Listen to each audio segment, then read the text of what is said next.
ఉద్వాసన మంత్రం. వినాయక వ్రతం అలాగే ఏ వ్రతం పూర్తయిన తర్వాత అయినా ఉద్వాసన మంత్రం చెప్పి దేవుని కదపాలి.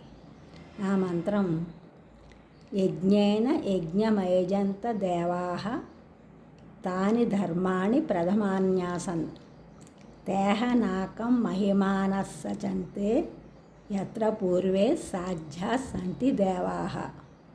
యజ్ఞేన యజ్ఞమయజంత దేవాః తాని ధర్మాణి ప్రథమాన్యాసన్ తేహ నాకం మహిమానః సచంతే యత్ర పూర్వే సాధ్యా సంతి దేవాః.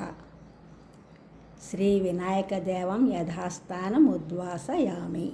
దేవుని మీద పుష్పం ఒకటి తీసి పళ్ళెంలో వేయవలను. వ్రతం సువ్రతమస్తు, పూజా సమాప్తం అని చెప్పాలి. ఈ ఛానల్ చూసిన అందరూ కూడా సబ్స్క్రైబ్ చేయండి, షేర్ చేయండి, లైక్ చేయండి, కామెంట్ చేయండి. సబ్స్క్రైబ్ చేసిన అందరూ కూడా కృతజ్ఞతలు, షేర్ చేస్తున్నారు, లైక్ చేస్తున్నారు, కామెంట్ చేస్తున్న అందరికీ కూడా ధన్యవాదములు.